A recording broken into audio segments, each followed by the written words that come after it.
Cette émission est produite grâce à Témisco. Située à Notre-Dame-du-Nord, cette entreprise se spécialise dans la fabrication et le développement de semi-remorques de tout genre. Au fil des années, Témisco a su se démarquer de la concurrence en devenant une référence nord-américaine de premier plan dans la conception spécialisée et innovatrice de semi-remorques. La force de Témisco a toujours été de savoir s'adapter à un marché en mouvement constant. Témisco a choisi de travailler directement avec ses clients et d'être à l'écoute de leurs besoins. Ces dernières réalisations, équipements pour le transport de tours et de pales d'éoliennes, des fardiers conçus pour une charge de 70 tonnes jusqu'à 100 tonnes, des remorques à courroie conçues pour le transport de minerais, pierres, sable, asphalte et autres. Témisco adresse ses remerciements les plus sincères à tous ses collaborateurs. Merci à tous nos employés, merci à tous nos clients, merci à tous nos fournisseurs. Merci à tous ceux et celles qui, de près ou de loin, ont participé au succès de Témisco. Témisco, à la mesure de vos besoins. Cette semaine, à Infotémis, le club Exothème accueille une compétition régionale. Le réseau Biblio propose un concours Schtroumpfant. Compte rendu du séjour Place aux Jeunes. Et reportage sur le spectacle annuel des tourbillons de Ville-Marie. Bonjour à tous, bienvenue à Infotémis.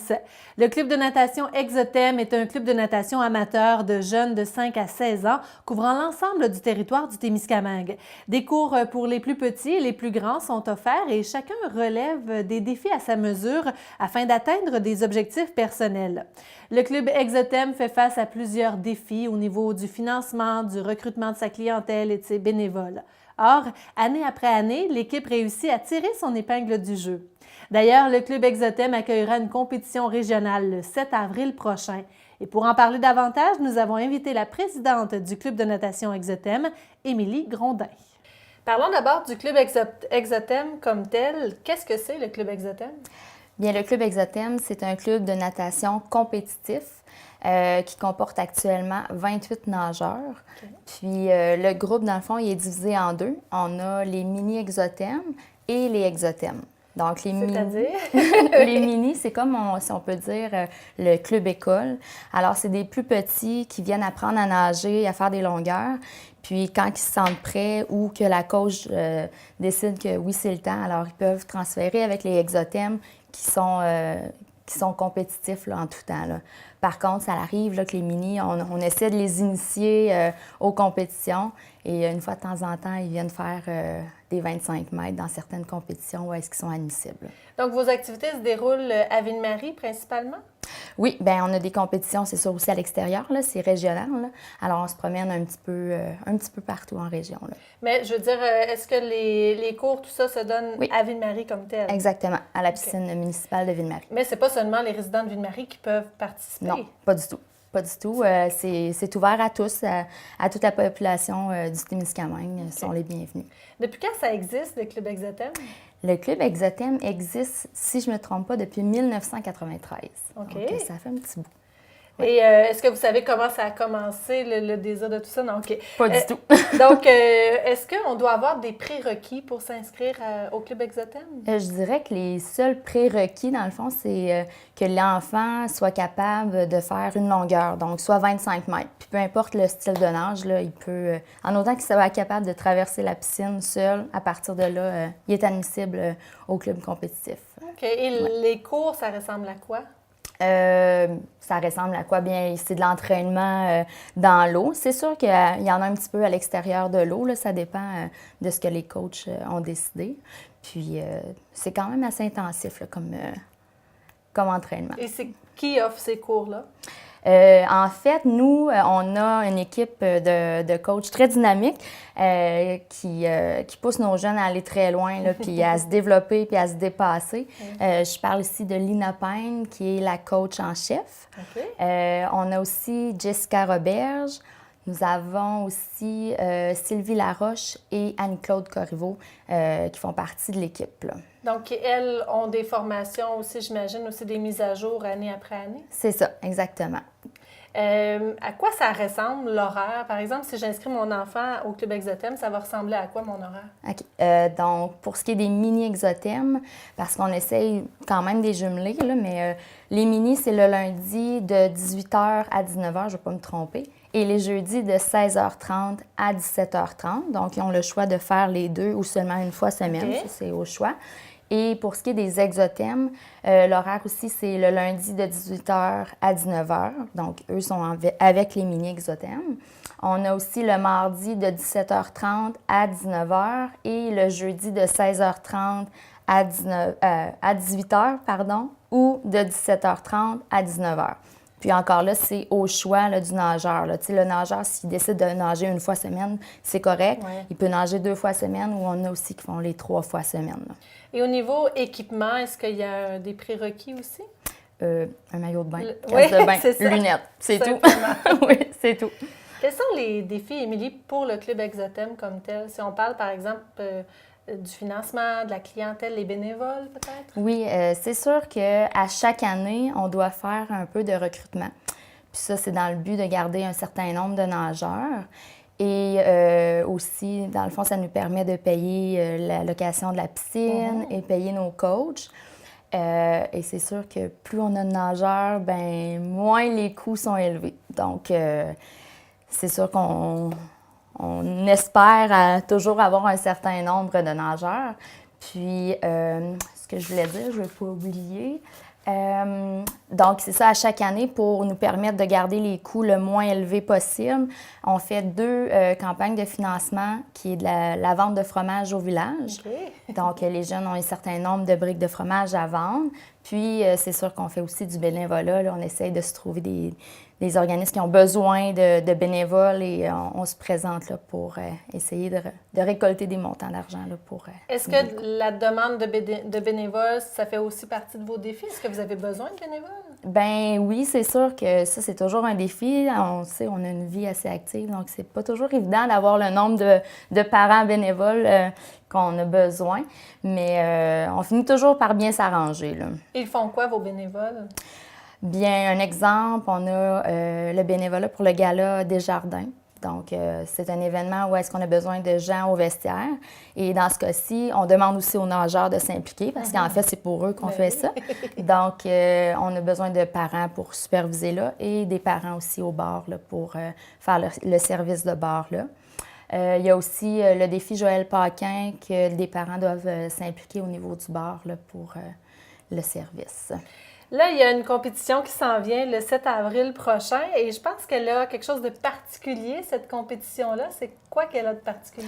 Bien, pas qu'elle a quelque chose de particulier. C'est une compétition régionale, effectivement. Puis, bien, c'est une belle compétition. Tu sais, c'est sûr qu'on est un petit club, mais on réussit quand même à bien se démarquer là, au niveau régional. Puis, on a un bel esprit d'équipe. Les jeunes sont vraiment agréables.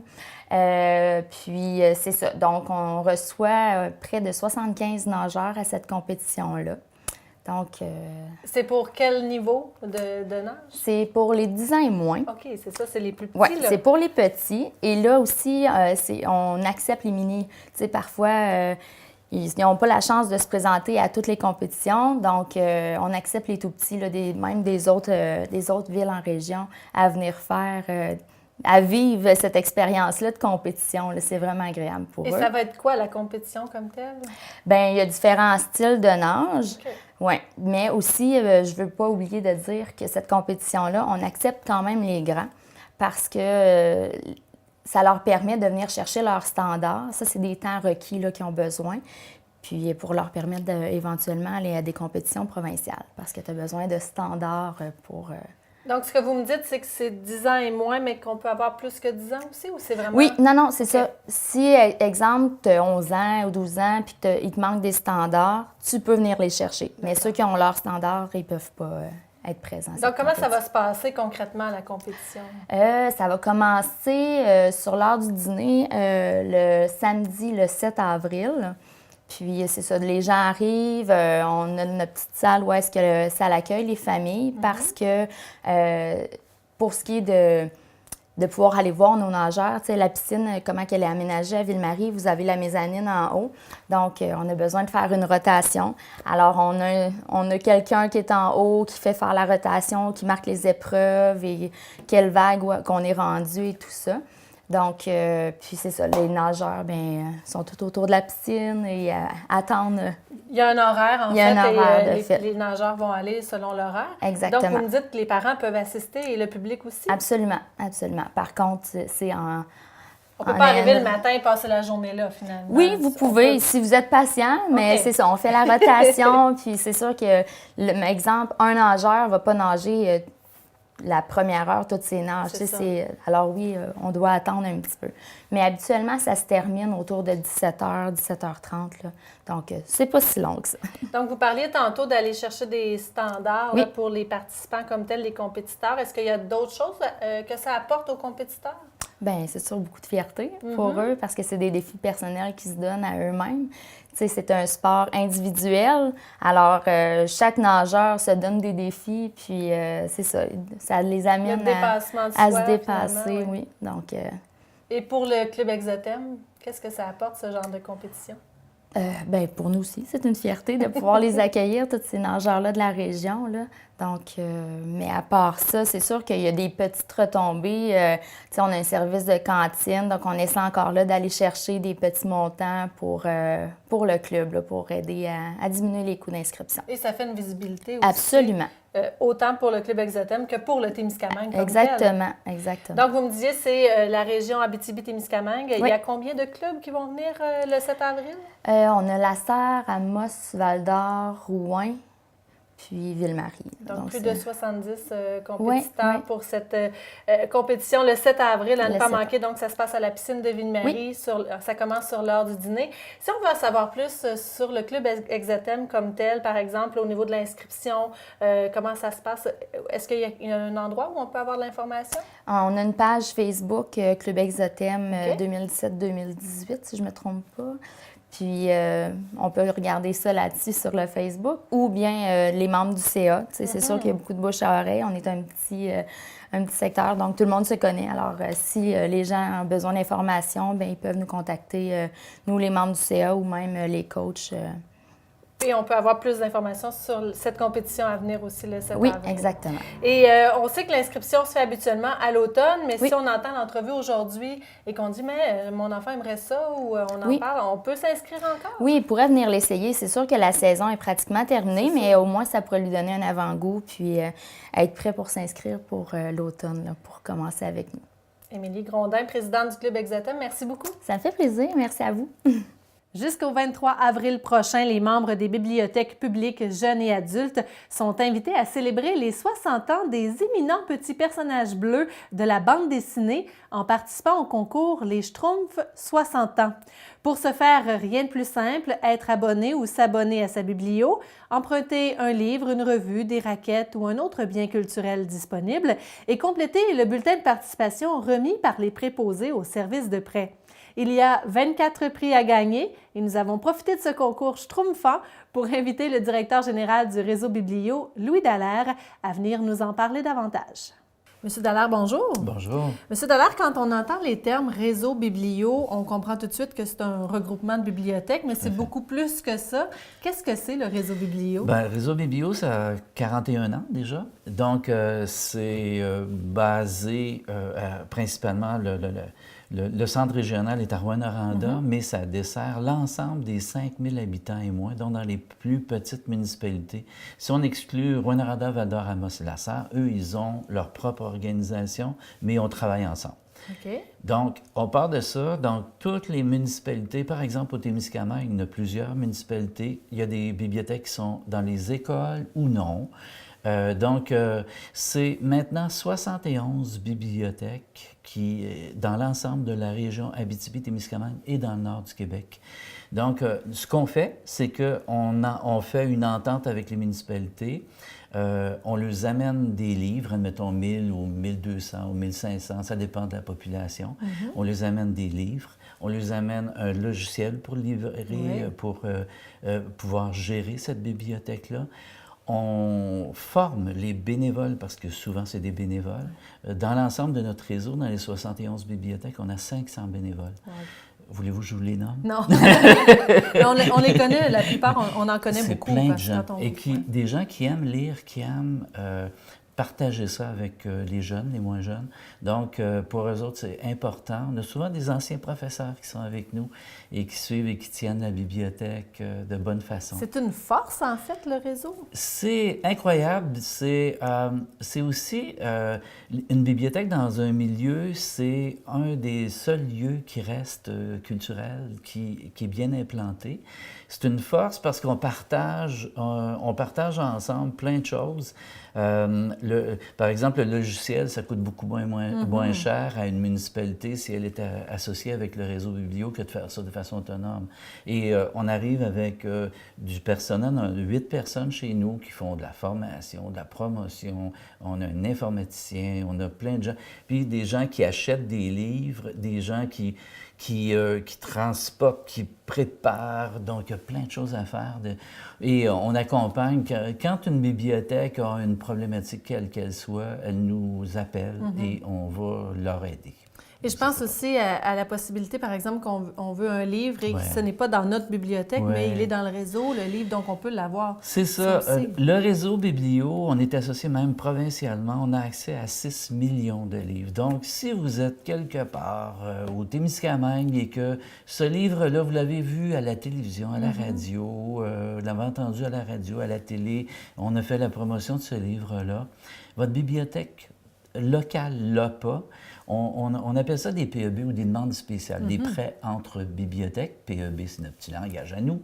Donc, c'est une demande spéciale. Vous allez sur le site Web, même à 11 h le soir, notre site Web du réseau Biblio, là, mabibliothèque.québec, et vous demandez un livre, vous êtes abonné, vous demandez un livre, et on va vous le trouver, l'envoyer à votre bibliothèque. Votre bibliothèque va vous appeler, vous dire « Bon, ton livre est arrivé, viens le chercher », et vous avez 3 semaines pour le lire, le ramener à la bibliothèque. Et nous, on gère tout ça et ça ne coûte rien à l'abonné ni à la bibliothèque. C'est nous qui assumons ces frais-là parce qu'on est aidé, subventionné par le ministère de la Culture et des Communications du Québec. Il y a beaucoup d'activités aussi pour les enfants, pour les CPE, les familles. Parlez-nous un peu. Il y a plein de choses. En cours d'année, on a plein d'outils. Par exemple, pendant l'été, on a des trotteuses qui se promènent et qui vont dans les CPE, qui vont dans les écoles au mois de juin avant que les écoles ferment. Ils s'en vont un peu partout. Ils arrivent avec des histoires d'un kamishibai. Donc, c'est un petit théâtre qu'on a de bois avec plusieurs histoires. On a Tapimagine, qui est un grand tapis sur l'espace. Les jeunes sont assis dans ce tapis-là et on leur conte des histoires avec les planètes. Mais on essaie d'inventer plein de possibilités et plein de concours pour intéresser les jeunes et les moins jeunes à lire, aller à leur bibliothèque et emprunter des livres. Il y en a un beau concours qui s'en vient, on va y revenir dans quelques secondes. J'aimerais savoir au niveau technologique où en est rendu le réseau Biblio, parce que les livres maintenant, c'est pas seulement du papier. Vous en êtes où? Oui, on a, depuis plusieurs années, on a été d'ailleurs les premiers, le réseau Biblio dans la région, dans les bibliothèques, à offrir le livre numérique pour la région ici. Donc, on a plus de 4000 livres en français. Et maintenant, on est en train d'ouvrir dans le nord du Québec et on a, depuis quelques mois, l'accès à des livres en anglais. Donc, c'est vraiment avec un truc qui s'appelle Overdrive. Donc, sur notre site Web, tout est clair. Donc, vous êtes abonné à votre bibliothèque, vous pouvez avoir du livre en français, en anglais. Donc, c'est important, les nouvelles technologies. C'est pas tout le monde qui veut aller dans le livre numérique. Mais ceux et celles qui le veulent, ils sont là, c'est gratuit, c'est possibilité. Non seulement ça, mais aussi au niveau technologique, le site Web vous permet, vous n'êtes pas abonné, vous pouvez vous abonner en ligne et en dedans de 2 minutes, vous allez être abonné temporairement, vous allez pouvoir aller chercher des livres comme ça. mabiblio.québec, vous pouvez vous abonner comme ça en ligne. On vous dessert comme ça. Vous pouvez aller chercher un livre. En dedans d'une demi-heure, vous allez avoir votre livre numérique. Et encore là, si vous n'êtes pas habile avec la technologie, on peut toujours se rendre dans notre bibliothèque et on aura toutes les informations de ce côté-là. Et là, le réseau Biblio a une idée schtroumpfante, utilisons le terme. Tout à fait. On célèbre les 60 ans des Schtroumpfs, déjà 60 ans pour ces beaux petits bonhommes bleus.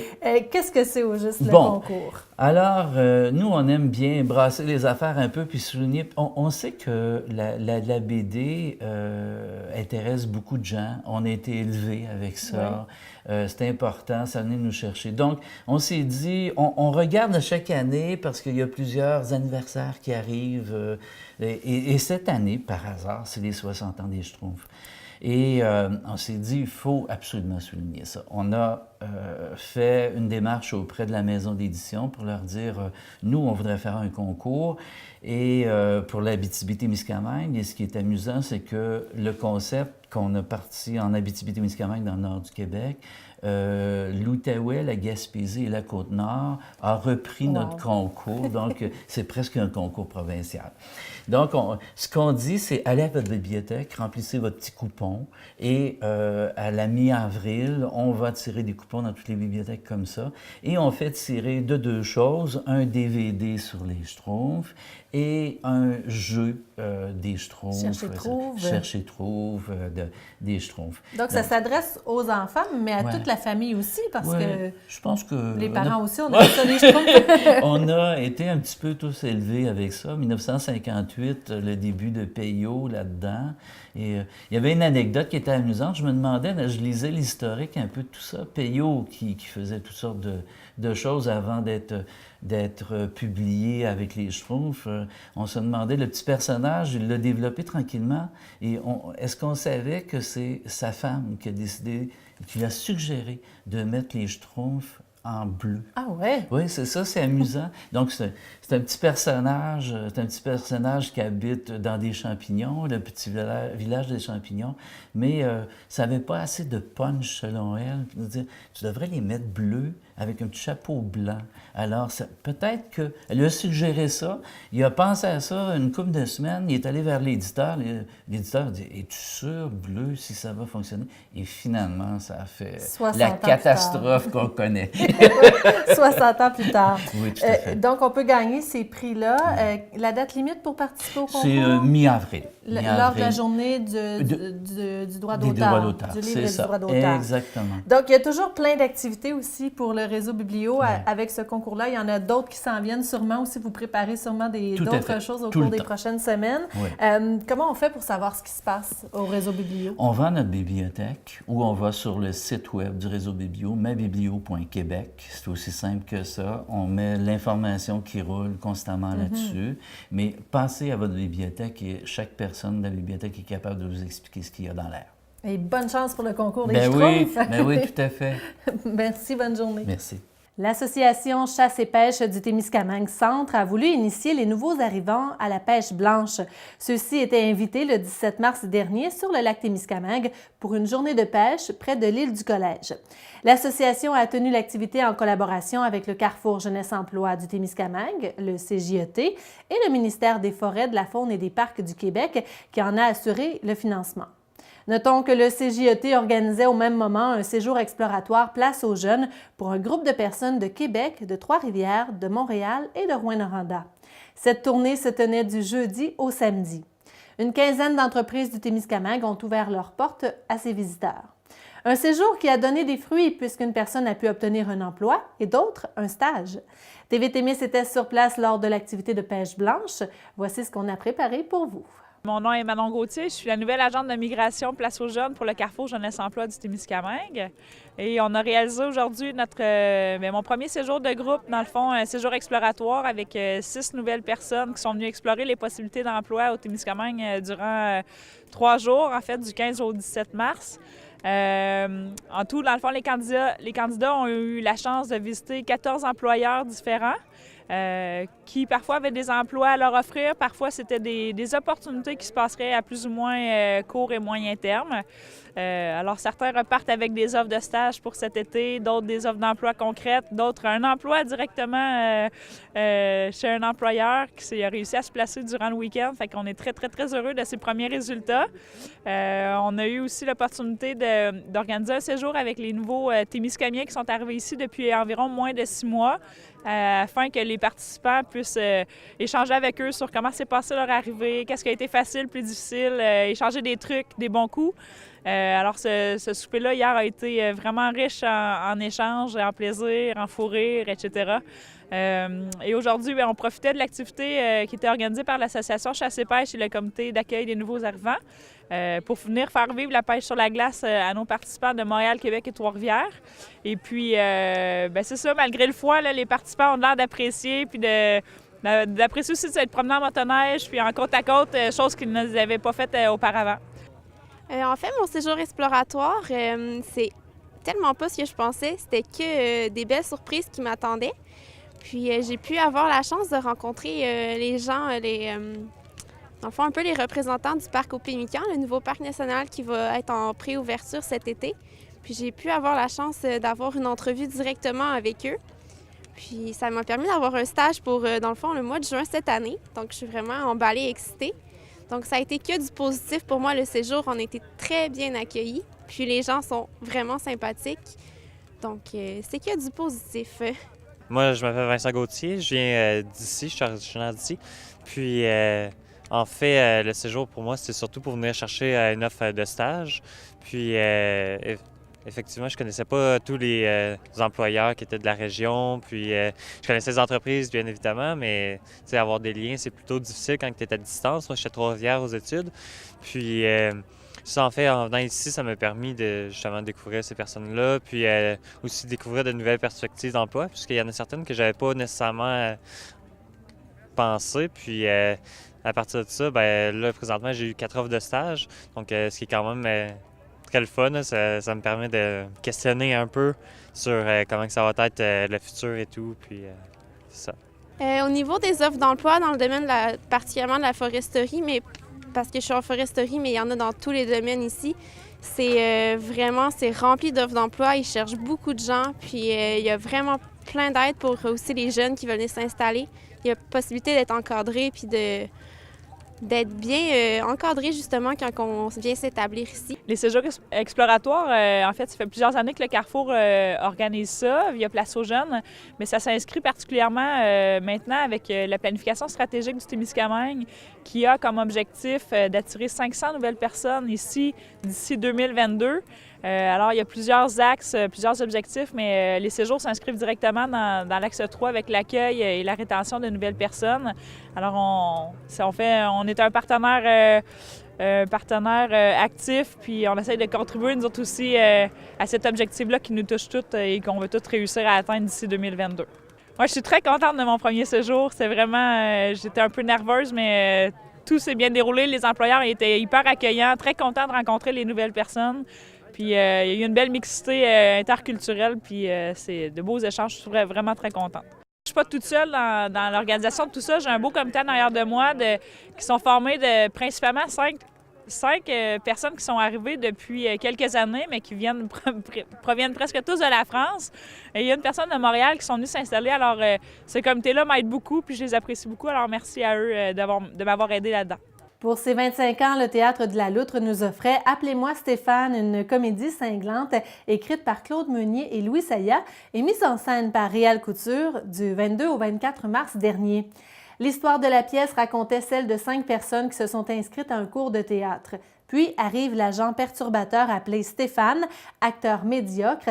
Il enseigne le théâtre à des amateurs entre 2 pubs de jambon. Mettant en vedette Christine Nadeau, O'Neill Beaulé, Martine Allais, Stéphane Dupuis, René Lessard et Vincent Gingras, les représentations ont été un succès. Selon les dires de Réal Couture, le public était debout à la fin de chacune des représentations et les commentaires ont tous été excellents. D'ailleurs, M. Couture a partagé ses émotions par un message au public via sa page Facebook. Voici un extrait de ses remerciements. À nouveau, vous avez répondu présent à l'une des représentations de la comédie « Appelez-moi Stéphane ». Le 27 mars, ce sera la Journée mondiale du théâtre et j'ai le goût de vous citer un court extrait du message de Mme Béatrice Picard. « Le théâtre est un dispensateur de joie, d'émotion et de réflexion. En constante évolution, cet art vivant qui regroupe tous les autres arts donne vie à la vie, que ce soit côté scène ou côté salle. » M. Couture indique qu'après 25 ans, le feu sacré est toujours présent et que dès cette semaine, il débute les répétitions d'une future production avec une nouvelle équipe. C'est donc à suivre. Notons en terminant que les données officielles quant à l'achalandage et les sous amassés dans le cadre de ces représentations seront compilées dans les prochains jours. Le club de patinage artistique Les Tourbillons de Ville-Marie invitait la population à son 45e spectacle annuel « Ça va rocker ». Ce spectacle était présenté les samedis 24 et dimanche 25 mars à l'Aréna Frère Arthur Bergeron. TV Témis était sur place. Voici notre reportage. Bien, moi, je suis avec Les Tourbillons depuis 1995, donc c'est mon 23e spectacle. Tous les ans, on commence à pratiquer à peu près au mois de janvier, au retour des fêtes, puis on essaye de ne pas couper non plus les pratiques des patineurs parce qu'on a encore des compétitions, on a encore des tests. Donc, on mélange l'horaire pour être capable d'arriver à offrir un beau spectacle à la fin mars. On a sorti l'idée « Ça va rocker ». C'est Annick Beauséjour et Chloé Roy qui ont eu, dans le fond, l'idée du thème cette année. Puis, on est allé chercher toutes sortes de musique rock, finalement, qu'on amenait. Les entraîneurs, Annick, elle nous a demandé, les entraîneurs, qu'est-ce que vous voulez? Bon, c'est sûr que la plus vieille étant moi, je suis allée chercher du Styx. Chloé étant plus jeune, elle est allée chercher du moins vieux, mettons. Mais c'est ça, ça a fait un gros mélange de tout ça. Puis, le groupe des adultes est arrivé avec l'idée de la finale avec Born to be Wild. Fait que ça a fait un beau mélange. Moi, j'ai adoré notre performance. C'est peut-être notre dernier spectacle, on ne sait pas. Mais si c'est le dernier, ça conclut bien. Oui, exactement. Un beau numéro, puis on est content de nos performances. Là. Bien, la plus grande distinction, on ne peut pas se le cacher. En fait, c'est Simon Lambert qui a réussi son brevet or en danse. Ça a de l'air... ouais, il y en a d'autres qui ont eu leur brevet or, mais chez les garçons, c'est pas évident. Parce que nous autres, les entraîneurs, on a passé nos tests de danse avec les patrons des pas des filles. Fait que là, moi, ça m'a demandé de vraiment apprendre les bons pas des garçons.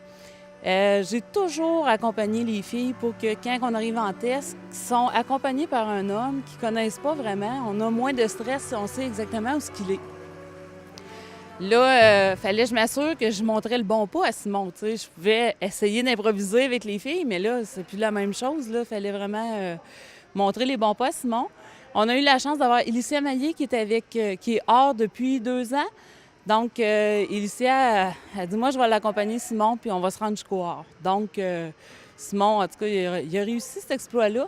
Puis, moi, je me souviens que mon entraîneur, quand moi, j'étais jeune, donc dans les années 70, lui, il était hors en danse. Mais après ça, on n'a pas eu d'autres gars vraiment dans l'Abitibi-Témiscamingue qui ont réussi le brevet or en Abitibi-Témiscamingue. Donc, c'est un exploit pour Simon. Puis en même temps, bien, c'est mon 50e brevet or qui réussit cette année. Fait que ça fait drôle, tu sais, c'est un gros brevet, mais en plus, ça vient marquer une histoire de ma carrière d'entraîneur. Fait que je suis vraiment fière d'eux autres. On a obtenu ça après qu'on ait passé 21 danses à des tests. Puis un coup que tu as passé tes 21 danses, ben, tu es certifié or par Patinage Canada. Il y a plusieurs domaines pour avoir les brevets or. Il y a la danse, il y a les habiletés, les interprétations simples et duo. Et c'est ça, on est les 2 4 fois or. C'est sûr que c'est beaucoup de temps, beaucoup de travail, beaucoup de persévérance parce qu'on passe pas tous les tests du premier coup, donc il faut les reprendre puis continuer. Moi, mes danses, ça m'a pris 6 ans à réussir mes danses, fait que c'est beaucoup de pratique. Bien, cette saison, on a eu beaucoup moins d'heures de pratique, fait qu'on s'est vraiment concentré justement sur mes danses qui me restaient à passer pour obtenir mon brevet or. Oui, exact. Dans le fond, on s'est concentré sur l'objectif de Simon. Puis on a monté aussi le numéro là, pour, entre autres, le spectacle ici à Ville-Marie, mais aussi parce qu'on a eu une invitation au spectacle de Nous Lescurd. Donc, on s'est concentré là-dessus parce que, étant donné que je suis au cégep, on avait une pratique semaine, donc 1 heure environ pour tout faire ça. Là. Simon, quand il se fixe un objectif, il s'organise pour l'atteindre. Donc, quand il a vu que oui, c'était possible de finir ses danses avant secondaire 5, de finir son secondaire 5 puis de partir au cégep, bien, ça l'a fait que là, il travaillait vraiment les vraies affaires, les vrais pas, les bons pas. Puis avec Élicia, qui était toujours avec eux autres, ils ont consacré toute leur année, cette année, à ne faire que des danses pour que Simon aille chercher son brevet or. Parce qu'il restait juste ce brevet-là pour être 4 fois or aussi, là. Donc, Simon, c'est ça. Quand il a un objectif en tête, bien, il travaille fort pour l'atteindre. Puis c'est le fun de travailler avec Simon. On patine ensemble depuis à peu près 5 ans. Puis moi... 5 ans, mais je dirais 3 ans vraiment là, en couple, ouais, mettons. En couple, 3 ans. En duo, c'est très différent dans le solo parce que faut que tu prennes en compte que l'autre personne elle peut faire une erreur, mais il faut aussi que tout soit harmonieux ensemble. Puis l'attention est vraiment sur 2 personnes et non sur un groupe, fait que il y a plus de pression un petit peu, je pense. Puis j'irais aussi beaucoup de communication. Il faut avoir une bonne chimie entre partenaires pour être capable de faire ce qu'on fait dans le fond parce que c'est ça, faut pardonner à l'autre les erreurs puis être capable de gérer avec ça. Là. Ouais. On aimerait ça continuer à patiner un peu. Le temps va être de moins en moins là, fait que peut-être comme projet de commencer peut-être des danses diamants. On ne sait pas encore, mais on aimerait ça continuer à patiner un peu. Oui, c'est ça. Dans le fond, souvent, on revient les fins de semaine. Moi, ça va être ma 2e année de cégep. Donc, étant donné que Simon commence son cégep l'année prochaine, ça va être peut-être sensiblement la même chose que cette année, mais peut-être plus des objectifs là, pour s'amuser puis pour le plaisir, dans le fond.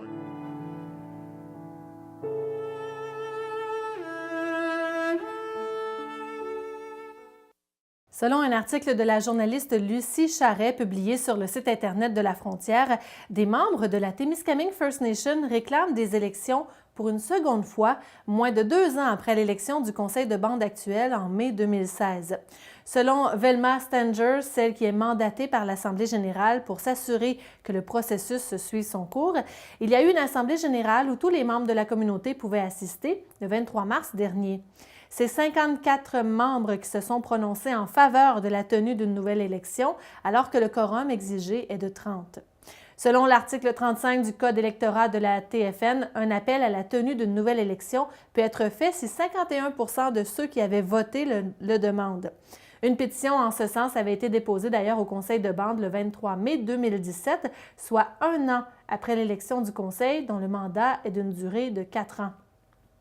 Celle-ci avait toutefois été rejetée. Le chef Wayne McKenzie avait considéré que chaque personne qui avait signé la dite pétition aurait aussi dû signer un affidavit sous serment affirmant qu'il avait bien voté en 2016. Aucun autre moyen, selon lui, ne pouvait le prouver car la liste électorale avait été détruite entre-temps. Toujours selon l'article de Lucie Charret, comme rien n'avait été entrepris pour répondre à la demande d'élection, des membres de la communauté, dont Mme Stanger, ont relancé le processus. La résolution adoptée est accompagnée d'une lettre du cabinet d'avocats montréalais Kesarwan Arto, où il est indiqué que d'après l'article 35 du Code électoral, rien ne semble empêcher l'appel d'une nouvelle élection générale. Le manque d'écoute du conseil de bande et l'absence de confiance des membres de la communauté envers ce conseil seraient à l'origine de ces demandes successives de retourner en élection. Les élections réclamées le sont pour le 13 avril 2018 et dans l'éventualité où le conseil de bande actuel n'entreprendrait pas le processus exigé, Velma Stanger et Audrey McBride ont été mandatées par l'Assemblée générale pour s'en charger. Le 19 mars dernier avait lieu la 11e rencontre Tisser des liens entre les Témiscamingues à la table champêtre de l'Éden Rouge à Saint-Bruno-de-Guigues. Tel que décrit par le journaliste Guillaume Gonzalez du journal Le Reflet, la soirée présentée par Ambroise Lick, responsable du service à la conservation et de l'éducation du Parc national d'Opémican, et Claire Bolduc, préfète de la MRC de Témiscamingue, permettait de faire le point sur le parc Opémican qui ouvrira partiellement le 24 juin prochain. Grâce à des représentations de Dany Garot, directeur général du Parc Opémican, Patricia Noël, présidente du comité municipal de l'Aniel, Justin Roy, directeur de développement économique de la Première Nation de Québec, et France Lemire, consultante en développement à l'offre plein air à Tourisme Abitibi-Témiscamingue, les entrepreneurs ont sur place pu en découvrir et échanger sur les différentes opportunités d'affaires reliées directement ou indirectement au parc. Environ 75 personnes ont assisté à l'événement. Le ministre de les Forêts, de la Faune et des Parcs, ministre responsable de la région de l'Abitibi-Témiscamingue, ministre responsable de la région du Nord du Québec et député de Rouyn-Noranda-Témiscamingue, M. Luc Blanchette, a annoncé au nom de la ministre responsable de la protection des consommateurs et de l'habitation, Mme Lise Thériault, que le gouvernement du Québec accorde une aide financière de plus de 2 millions de dollars afin d'assurer la concrétisation de logements abordables en Abitibi-Témiscamingue. Cet investissement gouvernemental se traduit par une subvention de 1 148 713 $ accordée par la Société d'habitation du Québec, la SHQ, dans le cadre de son programme Accès Logis Québec pour la réalisation d'une résidence de 16 logements abordables destinés à des personnes âgées en légère perte d'autonomie à Lavernochère-Anglier. Une aide gouvernementale de 501 000 $ est également accordée à la municipalité de Laverlechère-Anglier afin de compléter le montage financier de ce projet initié par l'organisme L'Élan Laverlechère, dont les coûts de réalisation totaux sont estimés à près de 3,5 millions de $. Selon un article de ICI Radio-Canada signé par la journaliste Tania Neveu, la présidente du projet Élan, Lorraine Barrette, espère accueillir les premiers résidents au printemps 2019. Aussi, le gouvernement du Québec accorde une subvention de plus de 400 000 $ dans le cadre du programme Accès Logis Québec de la SHQ afin de permettre à l'organisme Habitat Métis du Nord d'aller de l'avant avec son projet de construction d'un immeuble de 4 logements destiné à des familles autochtones de Rouyn-Noranda. Depuis 1997, grâce au programme Accès Logis Québec, quelques 31 306 logements abordables ont été rendus disponibles pour des ménages à faible revenu ou modestes ou pour des personnes ayant des besoins particuliers en habitation dans toutes les régions du Québec. Au cours des prochaines années, 12 717 logements additionnels seront livrés, ce qui portera le nombre total de logements créés dans le cadre de ce programme à 44 023. La SHQ a pour mission de favoriser l'accès des citoyens à des conditions adéquates de logement. Grâce à ses programmes et à ses nombreux partenaires, elle aide plus de 231 000 ménages québécois.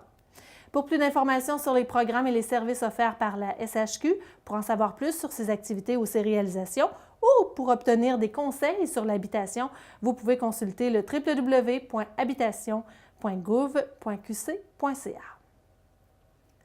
La séance ordinaire du Conseil de la MRC de Témiscamingue du mois de mars, le 21 mars dernier, a débuté en présence du nouveau recteur de l'Université du Québec en Abitibi-Témiscamingue, l'UQAT, M. Denis Martel. Nouvellement en poste à titre de recteur de l'UQAT, il a tenu à venir se présenter aux élus témiscamiens. Il a réitéré la volonté de l'Université de développer des projets et des services en sol témiscamien, principalement par l'entremise de la station de recherche agroalimentaire située à Notre-Dame-du-Nord. Sa démarche visait aussi à connaître les attentes du milieu municipal envers l'UQAT afin de travailler davantage en collaboration avec les élus du territoire. Suite aux interventions du maire de La Force, M. Gérald Charron, lors des dernières rencontres du Conseil de la MRC au sujet d'enjeux vécus sur son territoire, une mise à jour du dossier a été faite pour le bénéfice de l'ensemble des élus. Le 14 mars, une rencontre a eu lieu entre la municipalité de La Force, la MRCT et le ministère des Affaires municipales et de l'occupation du territoire, le MAMO. À l'issue de cette rencontre, un plan d'action a été mis en place entre les trois parties afin de répondre à l'objectif poursuivi par la municipalité, soit de clarifier la gouvernance et l'autonomie de la municipalité de La Force. Maintenant, au niveau des matières résiduelles, les élus ont octroyé un contrat pour le transport des matières recyclables vers Gatineau en poursuivant leur entente avec l'entreprise Transport Marc Lacroix, le plus bas soumissionnaire. Aussi, l'achat d'un nouveau camion de collecte à chargement latéral a été accordé à l'entreprise témiscamienne Clément Chrysler Dodge de Lorrainville pour un montant de 318 940 $. Pour clore la séance, les élus ont accepté que la MRCT reprenne la gestion d'une entente intermunicipale visant l'application des règlements en urbanisme et en environnement, et ça à la demande des municipalités signataires. Cette entente, qui regroupe 8 municipalités représentatives de l'ensemble du territoire, permettra à la MRC de Témiscamingue de poursuivre son mandat dans sa vision de coopérative de services.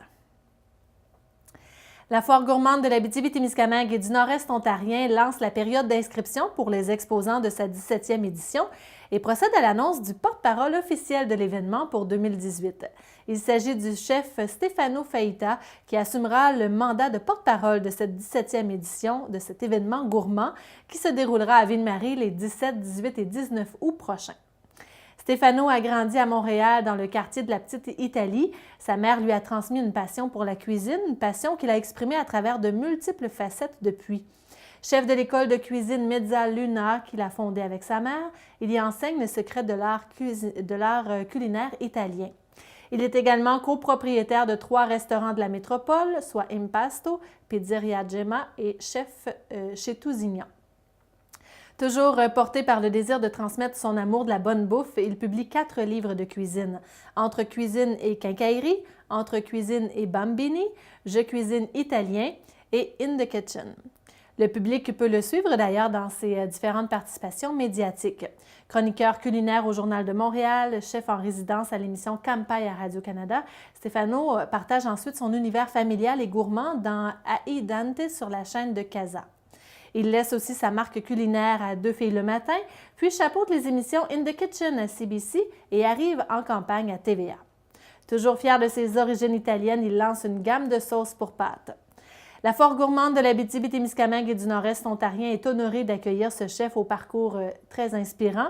Et pour Lynne Descoteaux, présidente et cofondatrice de l'événement, associer un porte-parole à la 17e édition de la Foire gourmande a plusieurs retombées. Je la cite à ce sujet. Nous sommes fiers de recevoir Stefano Faita comme porte-parole. Cela rapportera un rayonnement national à la Foire gourmande de l'Abitibi-Témiscamingue et du Nord-Est ontarien. Nous lui ferons découvrir nos produits régionaux et le public pourra le voir à l'œuvre tout au long de la fin de semaine de l'événement. Fin de la citation de Mme Descoteaux.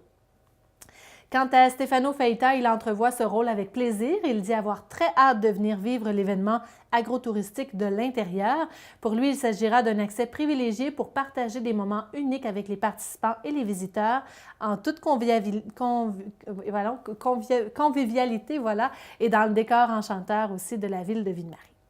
L'annonce de Stefano comme porte-parole de cette 17e édition coïncide donc avec le début de la période d'inscription pour les producteurs, agrotransformateurs et microbrasseurs. L'organisation vise cette année 50 exposants. Des centaines d'invitations sont envoyées en Abitibi-Témiscamingue, dans le nord-est ontarien et dans plusieurs autres régions du Québec et de l'Ontario. Les entreprises agroalimentaires intéressées à prendre part à l'événement peuvent également contacter la coordination pour plus de détails. Le lancement complet de cette programmation se déroulera au mois de mai et on y promet aussi d'autres surprises.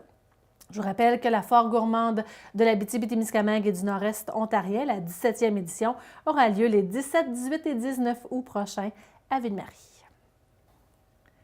Les chasseurs à l'orignal non résidents du Québec devront dorénavant utiliser les services d'une pourvoirie, d'une réserve faunique ou d'une zone d'exploitation contrôlée, une ZEC, pour chasser l'orignal au sud du 52e parallèle.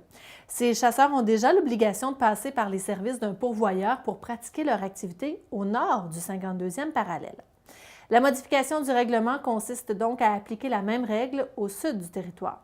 Par voie de communiqué, le ministère de la Forêt, de la Faune et des Parcs indique que la nouvelle réglementation, qui entrera d'ailleurs en vigueur à la saison 2018 de chasse à l'orignal, aura pour effet de générer de nouvelles retombées économiques dans ce secteur d'activité et sera positive pour sa prospérité. Elle permettra notamment de consolider l'industrie de la pourvoirie et de maximiser les retombées économiques au sein des territoires fauniques structurés. Elle permettra également aux chasseurs québécois de bénéficier d'un accès privilégié aux territoires libres. Il faut aussi savoir que les chasseurs non résidents des 3 catégories suivantes sont exemptés de cette nouvelle obligation et sont autorisés à chasser en territoire libre ou privé. D'abord, un chasseur non résident accompagné d'un membre de sa famille immédiate et qui est un résident titulaire d'un permis de chasse à l'orignal, valide ou expiré, délivré entre le 1er avril et le 31 mars de l'année visée. Sont considérés comme faisant partie de la famille immédiate du titulaire de permis ses grands-parents, ses parents, ses frères, ses sœurs, son conjoint, ses enfants, ses petits-enfants, ainsi que les enfants et les petits-enfants de son conjoint. Autre exception, un membre de la Gendarmerie royale du Canada ou des Forces armées canadiennes qui exerce ses fonctions au Québec ou y résidait immédiatement avant d'établir sa résidence à l'extérieur du Québec pour l'exercice de ses fonctions. Et finalement, un membre d'une mission diplomatique ou d'un poste consulaire, y compris un membre du personnel de service qui est établi au Québec. Tourisme Abitibi-Témiscamingue salue la décision du ministère des Forêts, de la Faune et des Parcs, Luc Blanchette, concernant l'encadrement des chasseurs non résidents. Selon son président, Émilien Larochelle, cette mesure permettra aux Québécoises et aux Québécois de bénéficier d'un accès privilégié à leur territoire, en plus de générer des retombées économiques importantes pour le réseau faunique en concentrant les touristes à l'intérieur de celui-ci. Tourisme Abitibi-Témiscamingue a précisé que le Québec était la seule province canadienne à ne pas appliquer une telle mesure. De son côté, l'Association des pourvoiries de l'Abitibi-Témiscamingue, l'APAT, et son président, M. Yves Boutillette, saluent la vigilance et la détermination du ministre responsable de la ressource faunique au Québec, M. Luc Blanchette, qui a décidé de mettre fin à la situation qui permettait à un chasseur non résident de chasser partout sur le territoire libre pour seulement le coût d'un permis de chasse. Par voie de communiqué, la PAT énumère une liste de raisons qui motivent son opinion. Entre autres, elle dit que de nouveaux chasseurs résidents aimeraient pratiquer cette activité, mais y renoncent parce que le territoire est déjà occupé. L'association indique également que l'encadrement des chasseurs non résidents à l'Orignal par le réseau faunique Pourvoirie, ZEC et Réserve faunique laissera plus de territoire aux résidents tout en limitant les conflits potentiels entre utilisateurs. Pour la Fédération québécoise des chasseurs et pêcheurs, l'encadrement des chasseurs non résidents d'Orignal, annoncé par le ministre des Forêts, de la Faune et des Parcs, Luc Blanchette, ne fera qu'inciter ces derniers à cesser de chasser au Québec. Aussi, le directeur général de la Fédération des chasseurs et pêcheurs, Alain Cossette, dénonce le trop court délai pour s'adapter à ces nouvelles règles. Dans un article de Jocelyn Corbeil de Ici Radio-Canada, le ministre des Forêts, de la Faune et des Parcs, M. Blanchette, demeure convaincu de la nécessité de cette nouvelle mesure. Il est d'avis qu'elle favorisera une excellente chasse aux Québécois et Québécoises en premier chef et les retombées économiques seront ainsi, selon lui, à l'intérieur de notre réseau, soit les ZEC, les pourvoiries et même la CEPAC. L'équipe de Pour tous les bouts de chou annonce une nouvelle date pour la 6e édition du Challenge Desjardins. La course aura lieu un samedi cette année, le 12 mai. C'est donc dès le vendredi 11 mai que les participants pourront recueillir leur trousse de coureurs. En plus, les inscriptions offertes à la dernière minute, une soirée bien remplie d'activités attend la population, incluant une exposition, un souper spaghetti, une conférence et un spectacle que l'on dit exceptionnel, des bulles de savon géantes créées par Miss Tea the Bubble Queen lors de son spectacle Bubbleology. Le samedi 12 mai, c'est à 8h45 aura lieu la période de réchauffement pour les courses de 21,1, 10 et 5 km. Le départ se fera ensuite avec Marie-Christine Boivin, membre de l'équipe d'entraînement intelligent. Il faut aussi noter que le départ de la course de 1 km sera en début d'après-midi pour cette saison, soit à 13h. La Maison des jeunes sera aussi de la partie pour offrir des goûters et du divertissement. Le Challenge Desjardins est l'événement de choix pour la préparation à la course d'Ottawa qui se déroulera 2 semaines plus tard. Le parcours du demi-marathon est certifié selon les standards d'Athlétisme Canada. La date limite d'inscription est le 9 avril. Plus de 300 participants sont encore attendus cette année. Et d'ailleurs, l'organisation est toujours à la recherche de partenaires pour l'édition 2018. Si le projet vous intéresse, il suffit de communiquer avec un membre de l'équipe de la Maison de la famille pour tous les bouts de chou. D'ailleurs, la Maison de la famille pour tous les bouts de chou est un organisme communautaire sans but lucratif qui offre une panoplie d'activités pour les familles de Témiscamingue et ses environs. L'organisme vient en aide régulièrement aux familles d'enfants d'âge préscolaire et ce, depuis plus de 20 ans. Sa mission est de créer un milieu de vie qui se définit comme un lieu d'appartenance, un réseau d'entraide et d'action pour les familles. Malgré une rumeur qui persiste, le nombre de demandes d'admission pour les programmes de baccalauréat en enseignement est en légère hausse à l'Université du Québec en Abitibi-Témiscamingue par rapport à l'an dernier. Selon les informations recueillies par Jocelyn Corbeil de Ici Radio-Canada, jusqu'à maintenant, 82 demandes d'admission ont été enregistrées à l'UQAT pour les différents programmes de formation en enseignement. Pourtant, l'UQAT doit composer avec une rumeur persistante qui concerne le nombre de demandes d'admission en baccalauréat en éducation préscolaire et en enseignement primaire. Le directeur et professeur titulaire de l'unité d'enseignement et de recherche en sciences de l'éducation à l'UQAT, Réal Bergeron, multiplie les interventions pour tenter de freiner une rumeur persistante qui touche ce programme. Cette rumeur fait valoir en fait qu'il n'y aurait aucune inscription dans ce programme, ce qui est faux. Selon M. Bergeron, à l'heure actuelle, il y a 30 demandes d'admission pour Rouyn-Noranda, en plus de ce qui s'offre à Val-d'Or et à Mont-Laurier. Qui plus est, les finissants des programmes en enseignement de l'UQAT sont en demande, surtout dans un contexte de pénurie de main-d'œuvre, avec un taux de placement de 100 % sur le marché du travail. Il ne faut donc pas se fier aux rumeurs. Tel que décrit sur le site Internet de Ici Radio-Canada, la saison estivale sera un important casse-tête pour le Centre intégré de santé et de services sociaux de l'Abitibi-Témiscamingue, le CISAT, qui se lance dans la préparation des congés d'été de 6 000 salariés. Les vacances devront être prises dans une période de pénurie de main-d'œuvre, ce qui rend la tâche difficile. Afin d'éviter les découvertures de services aux 4 coins de la région, l'organisation négocie présentement des ententes estivales avec les différents syndicats. C'est ce qu'a expliqué la directrice des ressources humaines, Isabelle Benoît. Selon la vice-présidente infirmière du syndicat FIQ de l'Abitibi-Témiscamingue, Nancy Moore, aucune entente n'a encore été signée. Elle a précisé par contre qu'un projet d'entente a été discuté, mais que rien d'officiel n'est signé. Le président-directeur général du CISAT, Yves Desjardins, est satisfait de la collaboration des syndicats dans la préparation des ententes et en cas de manque de personnel et pour assurer le service à la population cet été, Yves Desjardins a précisé que l'organisation a un plan B. C'est donc à suivre. Le Centre intégré de santé et de services sociaux de l'Abitibi-Témiscamingue, le CISAT, a confirmé que le centre de radiothérapie prévu à Rouyn-Noranda aura une vocation beaucoup plus large et deviendra un centre de cancérologie. Bien que les gens attendent les débuts des travaux depuis longtemps, l'annonce la plus importante est sans doute celle de la création d'un nouveau centre de cancérologie. Selon les informations recueillies par le journaliste Marc-André Gemme du journal La Frontière, lors du conseil d'administration du CISAT de mars, l'équipe a reçu la confirmation que l'oncologie et les soins de chimiothérapie seront jumelés avec la radiothérapie dans le même immeuble.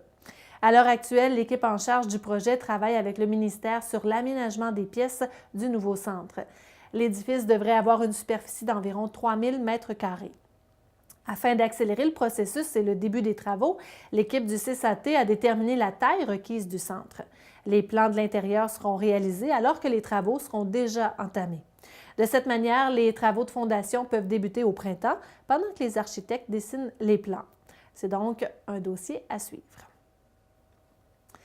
Le père René Gauthier, missionnaire au Blas de Marie-Immaculée, est décédé le 22 mars dernier à Richelieu à l'âge de 80 ans.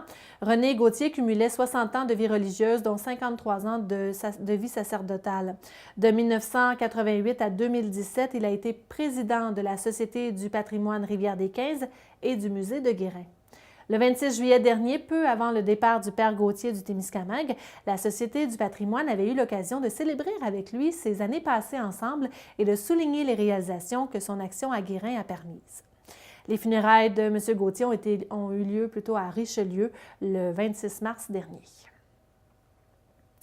En terminant, TV Témis désire féliciter tous les participants et les gagnants-gagnantes de la finale locale de secondaire en spectacle de l'école Marcel Raymond. Ça se déroulait le 23 mars dernier. Donc, pour le prix de la relève Daphné Lafrenière, interprétation musique, prix coup de cœur Ali Pitre, création musique, prix en création de danse la troupe 8 temps avec Érika Gelette, Suzy Gingras, Milly Gauthier, Noémie Beaulé, Annabelle Maillé, Florence Bastien, Élodie Bergeron, Lauriane Bérubé et Augustin Larivière. Finalement, le prix interprétation musique, Clovis Beauchamp, Vanessa Desrochers, Rosalie Ranou, Rose Chauneau, Samira Desrochers-Godette, Daphné Lafrenière et Anne Junot-Roch.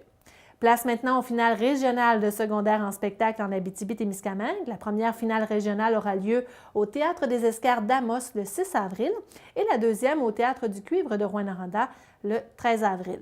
Vous pouvez vous procurer des billets en contactant directement les responsables de secondaire en spectacle dans les écoles participantes. Et voilà ce qui complète Info Témis pour cette semaine. Au nom de toute l'équipe de TV Témis, je vous souhaite une belle fin de mois de mars et un bon début d'avril. Attention aux poissons déguisés en coco de Pâques le 1er avril. Merci d'avoir été là. À bientôt.